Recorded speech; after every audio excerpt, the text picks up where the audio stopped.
শারদীয় দুর্গা পূজা 2025 উপলক্ষে টঙ্গী পূর্ব এবং পশ্চিম থানা পূজা উদযাপন কমিটির নেতৃবৃন্দের সাথে আজকের মত বিনিময় সভার সম্মানিত সভাপতি, অত্র মন্দিরে পূজা উদযাপন কমিটির সংগ্রামী সভাপতি জনাব বাবু রঞ্জিত কুমার দাস, সঞ্চালনায় রয়েছেন সাধারণ সম্পাদক অমল ঘোষ, এখানে উপস্থিত আমাদের সম্মানিত বিএনপি পরিবারের নেতৃবৃন্দ এবং বাংলাদেশের জাতীয় ফুটবল দলের সাবেক ফুটবলার বিশু দাস সহ সনাতন ধর্মাবলম্বী ভাইয়েরা, আদাব।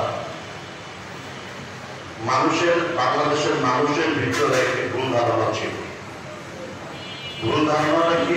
সনাতন ধর্মাবলম্বী যারা, তারা একটি রাজনৈতিক দলের আদর্শে বিশ্বাস করে। কথাটা কি ঠিক? কথাটা কি ঠিক? কথাটা আমিও বিশ্বাস করি, কথাটা ঠিক না। মানুষের ভিতরে একটি ভুল ধারণা জন্ম তারা দিয়েছিল। সনাতন ধর্মাবলম্বীর মানে আওয়ামী লীগের লোক, কিন্তু এই আওয়ামী লীগই সবচেয়ে বেশি অত্যাচার এই ধর্মের লোকদের উপর করেছে। স্বাধীনতার পর থেকে এই দেশ স্বাধীন হওয়ার পরে অনেক মানুষ ইন্ডিয়াতে চলে গিয়েছিল ভয়ে, স্বাধীনতা যুদ্ধের সময়, কিন্তু পরবর্তী পর্যায়ে তারা ফিরে এসে আসার পরে দেখলে তাদের বাড়ি ঘর নেই।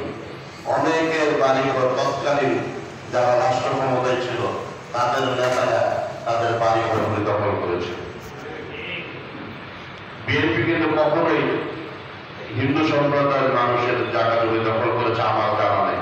দুই একটি বিচ্ছিন্ন ঘটনা হয়তো বা হতেও পারে, কিন্তু যদি সারা বাংলাদেশ আমরা জরিপ করে দেখি তাহলে আমরা দেখতে পাবো যে এটা কারা করেছে। তারা ধর্মকে পুঁজি করে ব্যবসা করে, রাজনৈতিক ফায়দা লোটার চেষ্টা করে। বিএনপি কখনোই সেই কাজটি করেনি।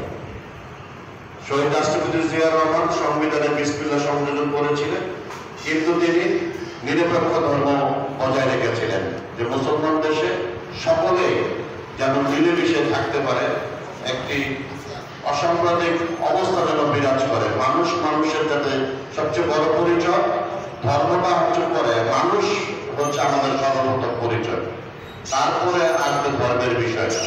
যার যার ধর্ম শেষে পালন করবে, এটাই স্বাভাবিক, এটাই হওয়া উচিত। আপনারা জেনে আনন্দিত হবেন যে আমরা গতকাল কাঁচাপাড়ায় আমাদের 16টি পূজা মণ্ডপ রয়েছে, আমরা তাদের